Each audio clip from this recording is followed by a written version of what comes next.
কথাটা বুঝে আসেনি? তাহলে এটা আপনি মাথায় রাখবেন। আল্লাহ পাক আপনাদেরকে পছন্দ করেছেন, তার কারণ ওয়েদার ভালো, মানুষ পেটটা পুরো জমে বসে আছেন। এটাই আল্লাহর রহমত, আল্লাহর করুণা, আল্লাহর শান্তি, আর অন্য কোনো কিছু নয়। আজকে এটা জানেন, এটা আমার আব্বার মামার দেশ, আমার আব্বার মামার বাড়ি এ জায়গায়।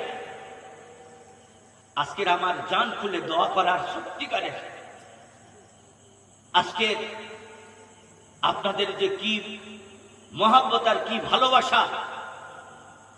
আমার তো বাপ নেই, মাও নেই, কেউ নেই, আর আমার দাদাও ছিল, সেও তো চলে গেছে। আল্লাহ পাক মানুষের জীবনটা বেকার, মানুষের জীবনে লাভ করেও কিছু নেই, শুধু এটা আমাদের জন্য একটা